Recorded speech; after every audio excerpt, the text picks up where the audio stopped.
আলহামদুলিল্লাহ।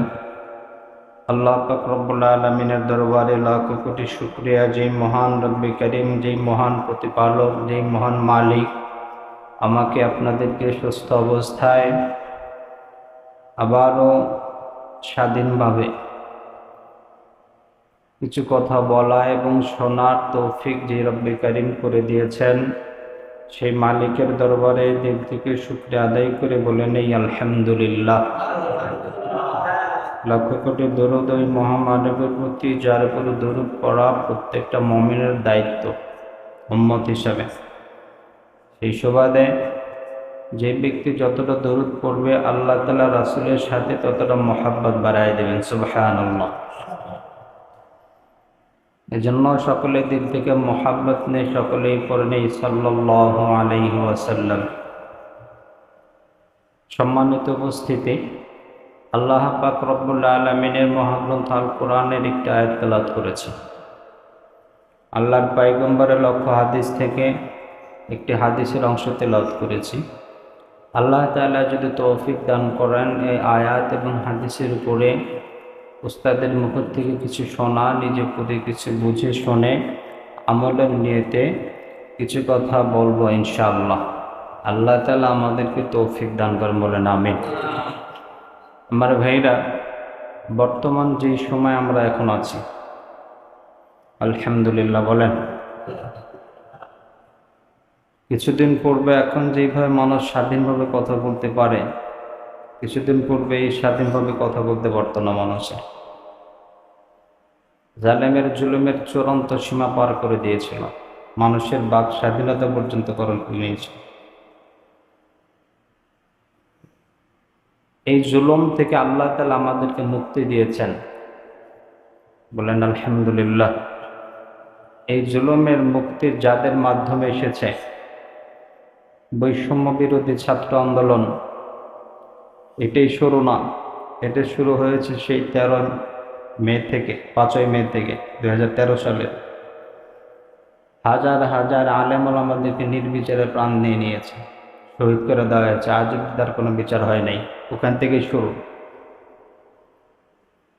এরপরে আস্তে আস্তে আস্তে আস্তে শেষ 2024। এই সময় ছাত্র জনতার উদ্যোগে আল্লাহ তাআলা দেশকে স্বাধীন করার তারা পরিপূর্ণ একটা ইচ্ছা, যে মানুষকে এই জুলুমের ভিতরে আর কত জুলুম সইতে সইতে সইতে সইতে মানুষের দেওয়ালে পিঠ ঠেকে গেছে। আল্লাহ তাআলা ছাত্রদের তরতাজা রক্তের বিনিময়ে বাংলাদেশ থেকে আবার দ্বিতীয়বার স্বাধীনতা দিয়েছেন। সুবহানাল্লাহ। শুধু ছাত্র জনতা তা না, এই আন্দোলনের ভিতরে যারা শহীদ হয়েছেন, আবু সাইদ থেকে শুরু করে আবু সাইদ মুগ্ধ আরও যারা আছেন, বিশেষ করে আলেম সমাজের 76 জন আলেম, 14 জন হাফেজে কোরআন, আর বাকি সবগুলো আলেম, এরা এই নিজের তরতাজা রক্ত ঢেলে দিয়েছেন স্বাধীন করার জন্য। সুবহানাল্লাহ। আল্লাহ তাআলা এদের শাহাদাতকে কবুল করেন, জোরে বলেন আমিন। এবং যতদিন থাকবো, জীবনে যতদিন প্রাণ থাকবে, যেই মানুষ যারা রক্ত দিয়েছে দেশ স্বাধীনের পক্ষে, এদের জন্য প্রত্যেকটা মানুষের নৈতিক দায়িত্ব তাদের এই স্বাধীনতার ঘোষণা অকপটে স্বীকার করে নাও। সুবহানাল্লাহ। এরা যারা কার্পণ্যতা করবে, অস্বীকার করবে, বা তাদের এই স্বীকৃতি দিতে যারা কার্পণ্য করবে, ওরা আসলে মানুষ কিনা আমার সন্দেহ লাগে। জালেমের জুলুমের রোলার আমার উপরে চলেছে। নিরপরাধ আলেম ওলামাদেরকে শুধু হক কথা, কোরআনের কথা বলেছে বিদায় তাদেরকে জেলে ঢোকানো হয়েছে। আমি ছোট মানুষ, প্রত্যন্ত অঞ্চলে, গ্রাম অঞ্চলে যেই জায়গাতে মানুষ, ওই জায়গাতেও জালেমের জুলুম চলে গেছে। আল্লাহ তাআলা আমাদেরকে এরকম জালেমের কাতারে জুলুমের শিকার হতে যেন ভবিষ্যৎ আর না দেয়, এই জন্য সকলকে সোচ্চার থাকতে হবে। এখন থেকে যারা জালেম জুলুম করবে, এদের জুলুমের প্রতিবাদ আমাদের সকলকে করতে হবে। আমরা এখন আছি হলো নিজের ভালো আছে তো ভালো, আমি কোনো ঝামেলার ভিতরে নেই, ডাক দেয় বাদ করবো, রাস্তা দিয়ে সোজা রাস্তায় হাঁটবো, এই টাইপের মানুষটা বড় বিপদ। আপনার সামনে জুলুম হচ্ছে, আপনি কিছু বলছেন না, আল্লাহ রাসূল বলেন এদেরকে শয়তানুল আখরাস বলেছে, বোবা শয়তান বলে আখ্যায়িত করেছেন আল্লাহ রাসূল। মানুষের মনুষ্যত্বের কারণেই তো মানুষকে আল্লাহ তাআলা সম্মান দিয়েছেন, মর্যাদা দিয়েছেন। মানুষের চিন্তা ভাবনা যদি এমন হয়, পশু পাখি যেইভাবে একজনের উপর জুলুম করে তাদের কোনো প্রতিবাদ নেই, ভাষা নাই, আমার চরিত্র যদি ওরকম হয়, আমার ভিতরে আর নির্বোধ পানির ভিতরে কোনো পার্থক্য নেই। এই জন্য আপনাদের কাছে দরখাস্ত হলো, যতদিন আগামীতে যতদিন বেঁচে থাকবো, আমাদের স্বাধীন বাংলাদেশের জন্য সকলেই দোয়া করবো ইনশাআল্লাহ। ছাত্রদের যে চিন্তা ভাবনা ছিল, যারা শহীদ হয়েছেন, শাহাদাত বরণ করেছেন, বুলেটের সামনে বুক চেতে দাঁড়িয়ে গেছে, এদের একটাই মানুষকে বোঝাইতে চাইছে, মানুষ অন্যায়ের প্রতিবাদ যতদিন পর্যন্ত করবা ততদিন পর্যন্ত হক কথা বলতে পারবা, মুখ বুঝে থাকবা, তোমার উপর জুলুমের স্টিমরোলার চালানো হয়। আমরা দোয়া করি আমাদের এই দেশে, বিশেষ করে স্বাধীন বাংলাদেশে, এই সুজলা সফলায় দেশে আর কোনো জুলুম যাতে না হয়, যেটা বলেন আমিন। সোচ্চার থাকবেন। এই স্বাধীনতা খর্ব করার জন্য যার নানান চক্র এখন ঘুরপাক খাচ্ছে, চুরি ডাকাতি বেড়ে গেছে, এখন কথা কয় না, বাড়ছে কিনা? এই জন্য আমরা সকলে সতর্ক থাকবো ইনশাআল্লাহ। স্বাধীনতা রক্ষায় সরকার একা কি করবে? উপদেষ্টা কয়জন আছে? 10-17 জন, আর কিছু বাড়বে হয়তো। এরে সারা রাষ্ট্র চালাবে, আমরা যদি তাদেরকে সহযোগিতা না করি, দেশ চালানো সম্ভব? কথা কয় না, দেশ চালানো সম্ভব? শান্তভাবে চালানো সম্ভব না। এই জন্য সকলের জায়গা থেকে নিজেদের ঐক্যবদ্ধ থেকে অন্যায়ের প্রতিবাদ করবো ইনশাআল্লাহ। এই ব্যাপারে আল্লাহ কি বলেন? ইন তানসুরুল্লাহা ইয়ানসুরকুম ওয়া ইউসাব্বিত আকদামাকুম। তোমরা যদি আল্লাহ তাআলাকে সাহায্য করো, আল্লাহ তাআলা তোমাদেরকে সাহায্য করবে। শুধু সাহায্য করে আল্লাহ তাআলা ক্ষান্ত হবে না, ইউসাব্বিত আকদামাকুম, এবং তোমাদের যে পা এটা অটল শক্ত করে দেবে। যদি তোমরা একটা কাজে থাকো, সেই কাজটা হলো আল্লাহ তাআলার দ্বীনকে সাহায্য করা। মানুষের পক্ষে আল্লাহকে সাহায্য করা সম্ভব? আল্লাহ কারো মুখাপেক্ষী? কথা কয় না। আল্লাহ তাআলা কারো মুখাপেক্ষী? মুখাপেক্ষী না, তিনি দুর্বল? তাও না। তাহলে আল্লাহ তাআলা বলেন তানসুরুল্লাহ, যদি তোমরা আল্লাহকে সাহায্য করো, ইয়ানসুরকুম, আল্লাহ তোমাদেরকে সাহায্য করবেন, ওয়া ইউসাব্বিত আকদামাকুম, এবং তোমাদের পাটাকে আল্লাহ তাআলা শক্ত মজবুত করে দেবেন। এখানে আল্লাহ তাআলাকে সাহায্য করার উদ্দেশ্য আল্লাহ তাআলার দ্বীনকে সাহায্য করা, দ্বীনের যে বিধানগুলো আছে বিধানগুলোকে মেনে নেওয়া, ইসলামের যে শাসন আছে শাসনগুলোকে মেনে নেওয়া, ইসলামের যে সংবিধান আছে এগুলোকে মেনে নেওয়া। আল্লাহ তাআলার সংবিধান আমাদেরকে দিয়েছেন কোরআন এবং হাদিস। ইসলামের ভিত্তি 4টে জিনিসের উপরে, সংবিধান চলে 4টে: ইজমা, কোরআন, সুন্নাহ, ইজমা, কিয়াস।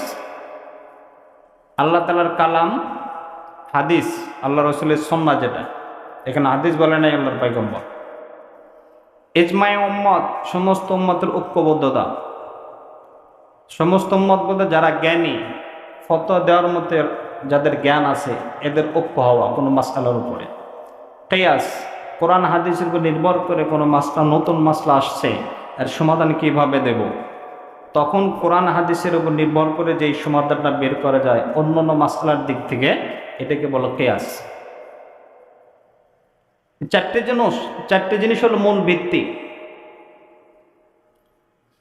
তো আল্লাহ রাব্বুল আলামিন মুসলমান যারা নিজেদেরকে দাবি করে, এদের সংবিধান দিয়েছেন কোরআন।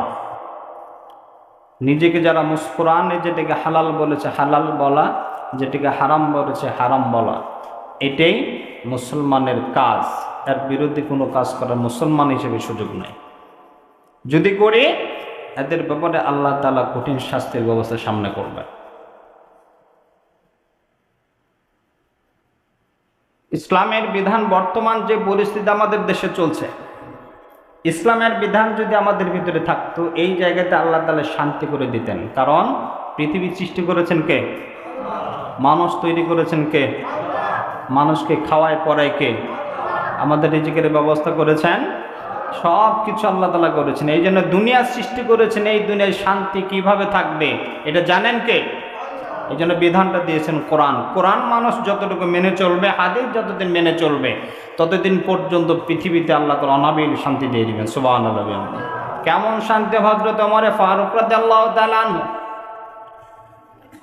অর্ধ পৃথিবীর বাদশাহ, উনি বসে আছেন, শুয়ে আছেন একটা গাছের নিচে, রোদের উপরে গামছা ফেলে, একটা গামছা কাপড় বিছায় মাথার তলে দিয়ে শুয়ে আছে। শত্রুপক্ষ আসছে, অর্ধ জাহানের বাদশাহ যিনি, ওমরে ফারুক, একে হত্যা করবে। খুঁজছে কেউ কোথায় কোথায়, ওই যেখানে দেখেন শুয়ে আছে একজন অর্ধ জাহানের বাদশা, কোনো সিকিউরিটি গার্ড নেই, শুয়ে আছে। কারণ তার বিশ্বাস এই দুনিয়ার জমিনে কোনো জুলুম আমি করে নেই, যেহেতু আমি কোনো জুলুম করে না, আমার উপরে কারো আক্রমণ হওয়া সম্ভব না। তার বিশ্বাস ছিল, ভরসা ছিল আল্লাহর উপরে। বড় তার নিজের জীবনের ভিতরে কোরআন মেনে নিয়েছেন, যার কারণে শান্তি দিয়েছেন কে? আল্লাহ। এই ওমরে ফারুক রাদিয়াল্লাহু তাআলার শেষ নামাজ, ফজরের নামাজের সময়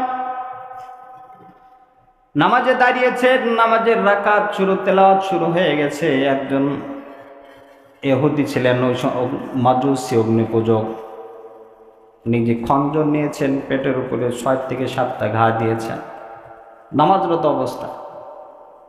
ওমরে ফারুক রাদিয়াল্লাহু তাআলা আনহুর পেটের যে পাকিস্তানে কেটে গেছে, মসজিদে নববী রক্তাক্ত হয়ে গেছে, তারপরে নামাজ ছাড়েন নাই। সাহাবায়ে কেরাম যারা আছেন তাকে ধরে বাহিরে নিয়ে চলে গেছে। ওমরে ফারুক বেহুশ, যখন হুঁশ ফিরেছেন, হুঁশ ফেরার পরে ওমরে ফারুকের প্রথম কথাই ছিল, আদাইতা সালাতা, তোমরা কি ওই দিনের নামাজটা পরিপূর্ণ আদায় করেছিলে কিনা? ওই দিনের নামাজ পরিপূর্ণ আদায় করেছিলেন? বলতেছে হ্যাঁ, আমরা করেছিলাম। নিজেকে যদি মুসলমান বলি, আমার ব্যক্তি জীবনে কোরআনের, সংবিধানের বিকল্প কোনো রাস্তা নাই।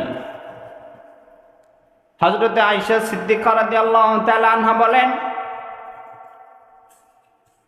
মাখজুম গোত্রের ভিতরে একজন মহিলা মদিনার ভিতরে ধরা পড়লো, চুরি করেছেন। তার হাত কাটবেন কিনা সন্দেহের ভিতরে আছেন। কুরাইশ গোত্রের মানুষ যারা, এরা চিন্তা করলো মাখজুম গোত্র তো আমাদের মিত্র হয়, তারপরেও নারী চুরি করেছে, চুরি করলে ইসলামের বিধান হলো আস-সারিকু ওয়াস-সারিকাতু ফাকতাউ আইদাহুমা হাদা নাকালাম মিনাল্লাহ। চুন্নি এবং চোর যদি চুরিকৃত অবস্থায় ধরা পড়ে, ধরা পড়ার পর তার ইসলামের বিধান হলো হাত কেটে দাও। এই বিধানটা দিয়েছেন কে? আল্লাহ তাআলা দিয়েছেন। আজকে যদি চুরি করার পরে একটা দিন যদি এই আইনটা বাস্তবায়ন হয়,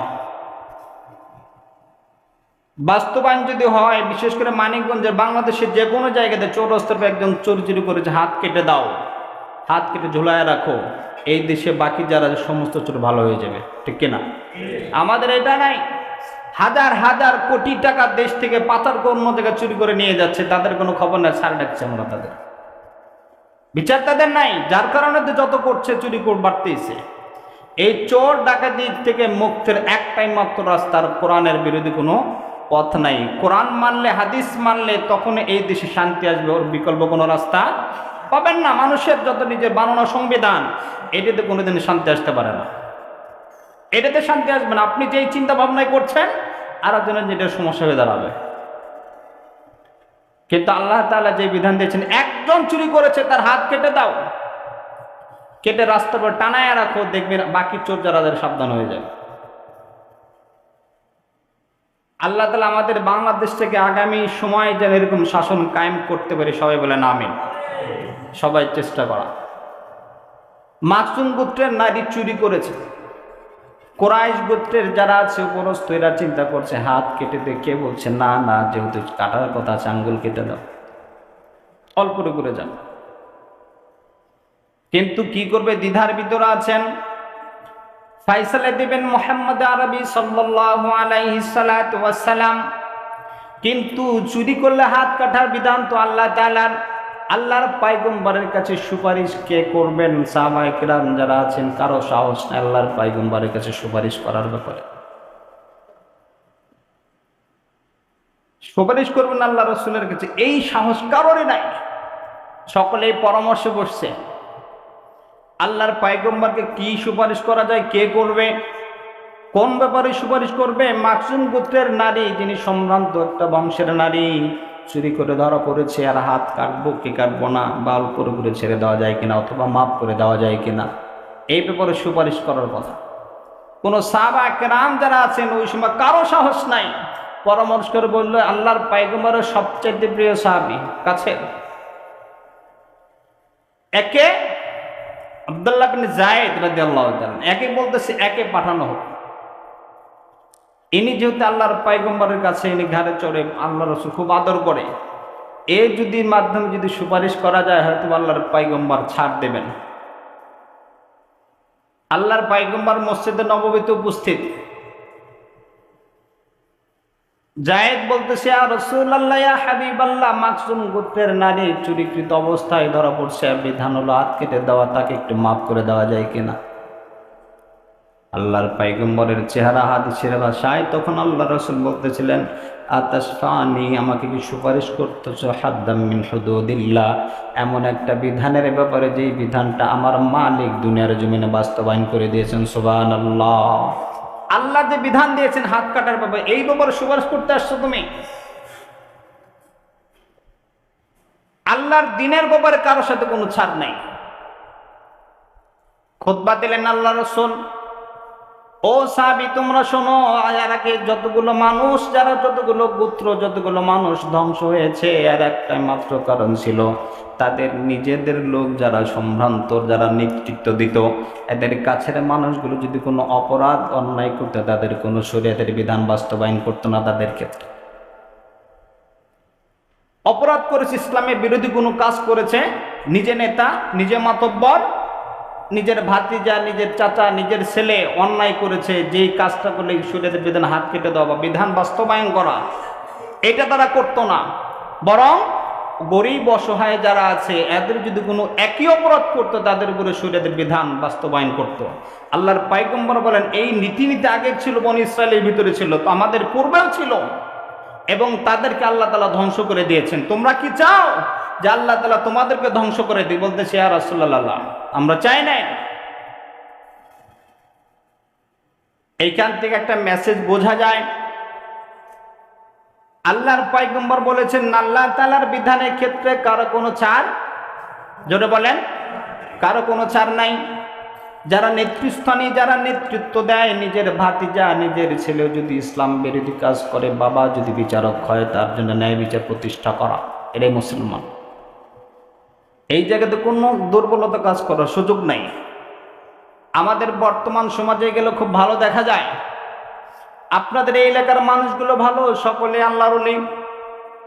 এর আগে যেখানে ছিলাম ওই এলাকার বিধান ছিল মাতব্বরের ছেলে চুরি করেছে, মদ গাঞ্জা নিয়ে ধরা পড়েছে, পুলিশ ধরে নিয়ে যাবে, বিধায় পুলিশের কাছে টাকা দিয়ে ছাড়াই নিয়ে আসছে। কেন? মাতব্বর ইজ্জত চলে যাবে। এই যে কাজ করছে, আপনার তো উচিত ছিল তাকে দিয়ে দেওয়া, নিয়ে যা। দেশের আইন মতো যখন শাস্তি হবে সে ভালো হয়ে যাবে। আমি নিজের টাকা দিয়ে নিজের মান সম্মান বাইরে ছাড়াই রাখলাম, ওকে তো সুযোগ করে দিলাম, পরে তার বড় জিনিস বিক্রি করবে। এই জন্য অপরাধ যে করবে, অপরাধ তো অপরাধী। ইসলামের বিধান যেটা বাস্তবায়ন এটা করা। আমাদের দেশ মুসলমান, সবচেয়ে সংখ্যাগরিষ্ঠ মুসলমান।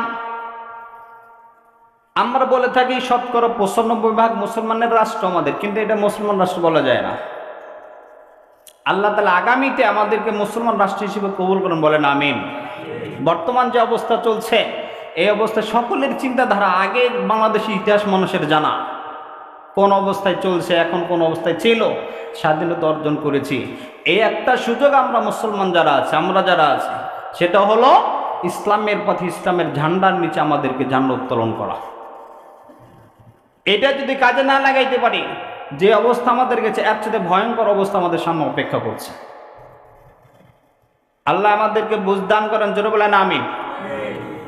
আল্লাহ রাসূল বলতেছিলেন আতাশফানি মিন হুদুদিল্লাহ, আন হুদুদিন বিহুদুদিল্লাহ, তোমরা কি ওই ব্যাপারে সুপারিশ করতে যাচ্ছ যেই সুপারিশ করা আল্লাহ তাআলার যে বিধানটা আল্লাহ তাআলা দিয়েছে যে তাকে মাফ করে দেব?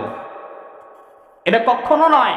তোমাদের পূর্বে যতগুলো মানুষকে আল্লাহ তাআলা ধ্বংস করে দিয়েছে, এদের ধ্বংসের যতগুলো কারণ ছিল, এক নম্বর কারণ ছিল এইটা, তাদের নিজের আত্মীয় স্বজন কাছের মানুষগুলো যদি অন্যায় কাজ করতো তাদেরকে মাফ করে দিয়ে তাদের শরীয়তের বিধান বাস্তবায়ন করতো না। কিন্তু গরিব মানুষ, অসহায় মানুষ যদি অন্যায় করতে তাদের ওই শরীয়তের বিধান পালন করতে, এটা আল্লাহ তাআলার জুলুম করতে আল্লাহ তাআলা পছন্দ করেন নাই, বিধায় তাদেরকে ধ্বংস করে দিয়েছে। তোমরা কি চাও যে তোমাদের উপরে আল্লাহ তাআলা এই গজব লানত বর্ষণ? বলতেছে ইয়া রাসূলুল্লাহ, না, আমরা চাই না, আমরাও এটা চাই না। আল্লাহ তাআলা আমাদের সকলকেই সহি বুঝটা দান করেন, যেটা বলেন আমিন। ইন তানসুরুল্লাহ ইয়ানসুরুকুম, তোমরা যদি আল্লাহ তাআলাকে সাহায্য করো, সাহায্য করবেন কে? আল্লাহ তাআলা আমাদেরকে সাহায্য করবেন। কিয়ামতের ময়দানে অবস্থা এমন হবে, আল্লাহর বান্দা কিছু মানুষকে আল্লাহ রাব্বুল আলামিন ডাক দিবেন, তোমরা এখন যে আমার কাছে রহমতের জন্য দোয়া করো, সুপারিশ করতে যাচ্ছ, দুনিয়ার জমিনে আমি যখন ছিলাম আমি ক্ষুধার্ত অবস্থায় ছিলাম, কিন্তু তোমাদের কাছে খাবার থাকা সত্ত্বেও আমাকে খাবার দাও নাই। আমি পিপাসার্ত ছিলাম, পানি পান করাতে দাও নাই। আমি বস্ত্রহীন ছিলাম, আমাকে বস্ত্র দেওয়া নাই। বান্দা বলতে থাকবে, মালিক, যতদিন ছিলাম দুনিয়ার জমিনে একটা জিনিস তো আমরা জেনে আসছি, আল্লাহ আপনি তো সর্বের সর্বা, সব কিছুর ক্ষমতাশালী আপনি তো কিছু জিনিস খানও না, পানও করেন না, তাহলে আপনি ক্ষুধার্ত থাকবেন কিভাবে? আল্লাহ রাব্বুল আলামিন ওই দিন ওই বান্দাকে বলতে থাকবে, রে বান্দা শোনো, তুমি নিজে 4-5 প্রকারের তরকারি দিয়ে ভাত খাইতা, অথচ তোমার পাশের যে মানুষটা আছে, মানুষটা না খেয়ে থাকতো, পরিবারটা না খেয়ে আছে, তুমি কোনোদিন খোঁজ খবর নাও নেই। যদি তুমি ওই দিন সহযোগিতা করতে, খোঁজ খবর নিতা, আমি আল্লাহ রাব্বুল আলামিন আজকে তোমাকে রহমতের ওসিলায় তোমাকে আমি জান্নাত দিয়ে দিতাম। দুনিয়ার জমিনে তুমি নিজে ভালো মন্দ পানি পান করতা, তোমার পাশের মানুষ যেটা ছিল পিপাসার্ত অবস্থায় ছিল, খোঁজ খবর নেওয়া নাই। নিজের 4-5 যত উন্নত জাতের কাপড় পরিধান করেছে আমি দৈনন্দিন আলাদা আলাদা প্রকারে, অথচ তোমার পাশের মানুষ যে আছে এই বস্ত্রহীন, কাপড় নাই, অসহায় অবস্থায় ছিল, তুমি তাদেরকে যদি সহযোগিতা করতা, আমি আল্লাহ রাব্বুল আলামিন আজকে তোমাকে আমার রহমতের আশা তুমি যেরকম করেছো, এই রহমতের দূরায় ডুব দেওয়ায় আমি আল্লাহ তাআলা তোমাদেরকে মাফ করে দিতাম। সুবহানাল্লাহ। যেহেতু ওই দিন করো নাই, এখনো তুমি চোখ বুঝেছিলে ওই দিন, আমিও আজকে তোমার জন্য চোখ বুঝে থাকি। আল্লাহ রাব্বুল আলামিন বলেন, কিয়ামতের ময়দানে বান্দা যারা আছে এদের বর্ণনা দিলি, মা হাসারাতানি আমা, কিছু কিছু মানুষকে আল্লাহ রাব্বুল আলামিন অন্ধ করে উঠাবেন। কাদেরকে অন্ধ করে উঠাবেন? ওয়ামান আ'রাদা আন যিকরি ফাইন্না লাহু মাঈশাতান দানকা ওয়া নাহশুরুহু ইয়াওমাল কিয়ামাতি আমা ক্বালা রাব্বি লিমা হাসারতানি আমা ওয়া ক্বাদ কুনতু বাসীরা। আয় রাব্বুল আলামিন, দুনিয়ার জমিনে আমার চোখ ছিল, আমি তো কথা বলতে পারতাম, চোখ ছিল, দেখতে পারতাম, আজকে আমাকে কেন অন্ধ করে উঠাইলা? আল্লাহ রাব্বুল আলামিন বলবেন, দুনিয়ার জমিনে তোমার চোখ থাকা সত্ত্বেও আমার বিধান ছিল কোরআন, তোমার ব্যক্তি জীবনে বাস্তবায়ন করো নাই। তোমার পারিবারিক জীবনে কোরআন ছিল না, তোমার সামাজিক জীবনে কোরআন ছিল না, তোমার রাষ্ট্রীয় জীবনে কোরআন ছিল না। যেহেতু ওই জায়গাতে কোরআন থাকার পরেও না দেখার মতো করেছিল, অন্ধের মতো চলাচল করেছো, আমি আল্লাহ রাব্বুল আলামিন যার কারণে বাস্তবভাবে তোমাকে অন্ধ করে আজকে উঠাইছি। নাউজুবিল্লাহ। ইন তানসুরুল্লাহ ইয়ানসুরুকুম, যদি তোমরা আল্লাহর বিধানকে সাহায্য করো, আল্লাহ তাআলার দ্বীনকে সাহায্য করো, আল্লাহ বলেন আমি তোমাদেরকে কিয়ামতের মাঠে সাহায্য করব। কিয়ামতের মাঠে তো করবই, দুনিয়ার জমিনে আমি আল্লাহ তাআলা তোমাদের ক্ষমতার মসনদে বসাবো। সুবহানাল্লাহ। ইতিহাস, এই ভারতবর্ষকে শাসন করেছে মুসলমানরা 700 বছর। কয়শো বছর? 700 বছর পর্যন্ত ভারতবর্ষে শাসন করেছে মুসলমানগণ। এরপর যখন কোরআনের বিধানগুলো আস্তে আস্তে দূরে নারীর টাকার লোভ যখন ঢুকে গেছে, আল্লাহ তাআলা এদের কাছ থেকে ক্ষমতা নিয়ে গেছেন। এমন অবস্থা নিয়েছেন, এমন অবস্থা এখন বর্তমানে সারা বিশ্বে মুসলমানরা সবচেয়ে নির্যাতিত। কথা বলে ঠিক কিনা? সবচেয়ে নির্যাতিত মুসলমানরা বিশ্বের ভিতরে, অথচ সংখ্যায় মুসলমানরা বেশি। তারপরে নির্যাতন কেন? আমাদের ভিতরে টাকা পয়সা, নারীর লোভটা বেশি। এটা সবচেয়ে বড় অধঃপতন। আমি একজন মুসলমান সমাজে চলছি, আমার চালচলনে বোঝা যায় না আমি মুসলমান।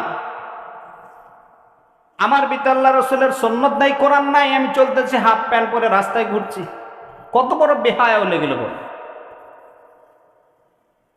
17 বছর, 18 বছর, 20 বছরের বলে আমরা হাফ প্যান্ট পরে ঘুরতেছে রাস্তায়, কেমন লাগে দেখতে?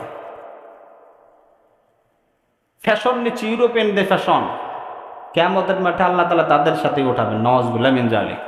এই জন্য যুবক যারা আছে, যারা এই চিন্তা ভাবনাই করি, কেন কয়েকজনকে জিজ্ঞেস করেছিলাম হাফ প্যান্ট পরো কেন, কি সমস্যা তোমার, প্রয়োজনে 3/4 পরো, সমস্যা কি, বলতে যদি গরম লাগে। তো এইটা আসার আগে গরম ছিল না, এই হাফ প্যান্ট আসার আগে গরম ছিল, তখনও তো গরম ছিলই। তাহলে এখন এটা যে অজুহাত দ্বারা করাচ্ছি আমরা, মানে আমাদের ভিতরে পশ্চিমাদের কালচার ঢুকেছে। আর মরার পরে হুজুর আমার ছেলে আমার নাতির জানাজাটা পড়াই দিয়ে যায়, আমরা দিয়ে যেতেছি মিনহা খলাকনাকুম ওয়া ফিহা নুঈদুকুম ওয়া মিনহা নুখরিজুকুম তারাতান উখরা, আল্লাহ বলেন। আর আমরা রাসূল আমরা যেটা বলতেছি যখন কবরে রেখে আসি, বিসমিল্লাহি ওয়া আলা মিল্লাতি রাসূলিল্লাহ, আল্লাহ তোমার নামে তোমার রাসূলের ধর্ম রেখে গেলাম। ও কি সারা জীবন ধর্মের কাজ করে গেছে? কথা কয় না, ধর্মের কাজ করে গেছে। যারা এই কাজগুলো করে তাদের জানাজা ঠিক না। সমাজ যদি এই আইনটা বাস্তবায়ন হয়ে যায়, যারা 5 ওয়াক্ত নামাজ পড়বে না, ইসলামের বিরুদ্ধে চলবে, এদের জানাজা হবে না। দেখবেন একজনের জানাজা বাদ দেন, বাকিগুলো সব নামাজি হয়ে যাবে। যারা সুদ করে তাদের জানা হবে না, বলে দেন, দেখবেন সব সুদ বাদ হয়ে যাবে। কিন্তু এটা আমরা করছি না। আমাদের ভিতর নেতৃত্বের খাহেশ, আমি যদি বলি এটা করি, মানুষ আমার নানান কথা বলবে, কিন্তু এই ফিকির নাই। আল্লাহ তাআলা যে বিধান দিয়েছেন, ইজ্জতের মালিককে, জোরে বলেন, ইজ্জত সম্মানের মালিককে। আল্লাহর উপরে যদি তাওয়াক্কুল থাকে, আপনি বাস্তবায়ন করে দেখেন, মানুষ আপনার পিছনে দাঁড়িয়ে যাবে, সমাজ সংস্কার হয়ে যাবে। আল্লাহ তাআলা আমাদেরকে বুঝদান করেন। এইটাই তো আল্লাহ তাআলা বলতেছেন, ইন তানসুরুল্লাহ, তোমরা যদি আল্লাহ তাআলাকে সাহায্য করো, আর আল্লাহর দিনকে সাহায্য করো, ইয়ানসুরকুম, আল্লাহ তাআলা তোমাদেরকে মর্যাদা মসনদে বসাই দিবেন। সুবহানাল্লাহ বিহামদি। আর ওয়াসাব্বিত আকদামিকুম, যেই চিন্তা ভাবনা তোমরা চলছো ক্ষমতার লোভ, এই ক্ষমতায় আমি আল্লাহ তাআলা তোমাদেরকে চিরজীবনের জন্য বসায় রাখবো। সুবহানাল্লাহ বিহামদি। শর্ত একটা, তোমাদের ভিতরে কোরআন হাদিস এগুলো থাকতে হবে। তো চিন্তা ভাবনা, কিয়ামতের মাঠে আল্লাহ তাআলা মানুষকে, কিছু মানুষকে অন্ধ করে উঠাবেন। কাদেরকে? ওই সমস্ত লোক, আমার না আরাদান যিকরি ফাইন্না লাহু মাঈশাতান দানকা ওয়া নাহশুরুহু ইয়াওমাল কিয়ামাতি আমা, যারা দুনিয়ার জমিনে চক্ষুষ্মান ছিল, থাকার পরে কোরআন তার সামনে ছিল, কিন্তু কোরআন বুঝলে নিজের লস হয়। চিন্তা ভাবনা, দুনিয়ায় লস হবে। আমার কোরআন যদি আমি মানি, আমার পড়শি আমার থেকে কিছু জমি নিয়ে যায়, আমার দ্বারা আমার কোনো পড়শি নিরাপদ না এখন। অথচ 5 ওয়াক্ত নামাজ পড়ছি, আমার ভাইয়ের সাথে আমার সম্পর্ক ভালো না, জমিনে দ্বন্দ্ব আছে আমার, 5 ওয়াক্ত নামাজ পড়ছি, এইটা ইসলাম না। 5 ওয়াক্ত নামাজ, হজ করে, যাকাত আদায় করে, এটা ইসলাম না। ইসলাম না, ইসলামের পরিপূর্ণ এটা না। আপনি 5 ওয়াক্ত নামাজ পড়বেন, জান্নাত পাবেন, কোথায় বেচেনি কথা? আপনার মুআশারাত, মানুষের সাথে লেনদেন, চলাফেরা, এটা ভালো থাকতো। এই ব্যাপারে আল্লাহ তাআলা জান্নাতের গ্যারান্টি দিয়েছে। আপনার পড়শি যত খারাপই হোক না কেন, এহুদিও যদি আমরা পড়শি হয়, কিয়ামতের মাঠে আপনার নামে মামলা দায়ের করবেন। এখানে আল্লাহ তাআলা কোনো বিধান দেখেন মুসলমানের সাহায্য করেন, তা না। পড়শি এর একটা হুকুম আছে, এর হক আছে, এটা আপনাকে দিতে হবে। সমাজে এখন দেখবেন যতগুলো, আপনার এলাকার মানুষ অবশ্য ভালো এরা করে না, আমাদের এলাকার কথা বলি, এই এলাকার মানুষগুলো মনে করেন ওই এলাকার মানুষ যারা আছে, আধার জমি নিয়ে ভাইয়ের সাথে ভাইয়ের দ্বন্দ্ব, মারামারি পর্যন্ত হয়ে যেতেছে। একে অন্যের জমি দখল করে, ক্ষমতা আছে দখল করে খাচ্ছে। আমরা যারা আছি নীরবে দেখছি, দর্শকের ভূমিকা পালন করছে। সমাজে এত যদি দুর্নীতি, আল্লাহ তাআলা যে আমাদেরকে বাঁচায় রাখছেন, উল্টায় দেন নাই কমে লুতের মতো, এটাই তো আল্লাহ তাআলা শুকরিয়া। তো আমাদের ভিতরে যতদিন পর্যন্ত কোরআনের বিধান থাকবে, ততদিন পর্যন্ত সাহায্য করবেন কে? আল্লাহ তাআলা। যদি মাল্লাহুল মাওলা ফালাহুল কুল, যদি কোনো ব্যক্তি আল্লাহ তাআলার জন্য হয়ে যায়, আল্লাহ তাআলা সমস্ত কিছু তার গোলাম বানায় দেন। সুবহানাল্লাহ, সব কিছু গোলাম বানায় দেন। তবে এই ব্যাপারে আল্লাহ পায়গম্বর কাছে আর রাসূল, এক সাহাবী আসছে, আর রাসূলুল্লাহ হাবিব, আমি ইসলাম গ্রহণ করতে চাই। আল্লাহ রাসূল বলেন, তুমি ইসলাম গ্রহণ করতে চাও বা আমাকে মহব্বত করো, ভালোবাসতে চাও, তাহলে ফাকরা, গরিবীকে তোমরা ধরে নিতে পারবা। কারণ আমার সাথে মহব্বত যে করবে, আল্লাহ তাআলা গরিবী তার ভিতরে চাপাই দেবেন। গরিবীটা, অর্থ অভাব অনটন আল্লাহ তাআলা চাপাই দিবেন। যদি ধৈর্য ধারণ করতে পারো, বিনিময়ে তোমাকে আল্লাহ তাআলা জান্নাত দেবে। সুবহানাল্লাহ। তো আমাদের ভিতরে যতদিন পর্যন্ত কোরআনের বিধান থাকবে, ততদিন পর্যন্ত আল্লাহ তাআলার থেকে নসরত আসবে, সাহায্য আসবে। এবং প্রত্যেকটা নিয়ামতের আমাদেরকে শুকরিয়া আদায় করা। যে স্বাধীনতা আজকে আমরা পেয়েছি, এই স্বাধীনতার শুকরিয়া আদায় করবো ইনশাআল্লাহ। সকলেই 5 ওয়াক্ত নামাজ যখন হাত উঠাবেন, এই কোটা আন্দোলনে, বৈষম্যের ছাত্র আন্দোলনে আলেম সমাজ, হাফেজ কোরআন 14 জন যারা আছে এবং যারা শহীদ হয়েছেন, এদের সকলের জন্য দোয়া করবেন খাস করে ইনশাআল্লাহ। কারণ এইটা অনেক বড় পাওয়া। এটা যদি না হতো, এখন যে অবস্থা আমরা কথা বলছি, এই সুযোগটা আমাদের থাকতো না।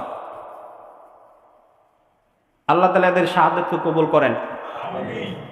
এবং আমাদের বাংলাদেশে তারা যে স্বপ্ন নিয়ে সামনে আগাইতেছে, এই স্বপ্ন বাস্তবায়নের ক্ষেত্রে ইসলামের বিধান ছাড়া বিকল্প কোনো রাস্তা নেই। দুর্নীতিমুক্ত সমান শুধুমাত্র ইসলামই দিতে পারে।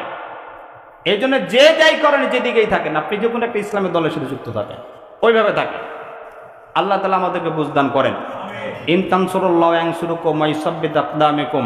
তোমরা যদি আল্লাহ তাআলাকে সাহায্য করো, আল্লাহ তাআলা তোমাদেরকে সাহায্য করবেন। শুধু সাহায্য করবেন তা না, তোমাদের জায়গাটা অটল আল্লাহ তাআলা করে দিবেন, শক্তিশালী করে দিবেন। সুবহানাল্লাহ। হাদিসে যেটা বলেছি, হুব্বুদ দুনিয়ার আসকুল্লু খাতিয়া, এই জান্নাত থেকে মানুষকে একটা জিনিস বাধা দিয়ে রাখে, সেটা হলো দুনিয়ার মুহাব্বত। এই দুনিয়ার মুহাব্বতের কারণে মানুষ যত অন্যায় অপরাধ করে আসছে, হাজার হাজার লাখ লাখ কোটি টাকা পাচার করছে শুধু দুনিয়ার মুহাব্বতে। এইগুলো যারা করে, এদের বেইজ্জতি তো এর উপর রকম। সালমান এফ রহমানের কথা আপনি খেয়াল করে দেখেন, কি অবস্থা। কয়েকদিন আগে যেই ক্ষমতা, আর আজকে তার জন্য 10 দিনের রিমান্ড মঞ্জুর। মানুষ জেগে যাইতেছে, নানান ধরনের ধিক্কার দিচ্ছে। এই জীবনে কি ফায়দা নেবে? এটা কিসের জীবন? কয়েকটা ব্যাংকে তো 36,000 কোটি টাকা নিয়ে ঋণ নিয়েছেন, লোন নিছে, 1 টাকা দেয় নাই। আল্লাহ আমাদেরকে এই সমস্ত জালেম যে পথ আছে, এই জালেমের জুলুমের পথ থেকে আমাদেরকে বেঁচে থাকার তৌফিক দেন।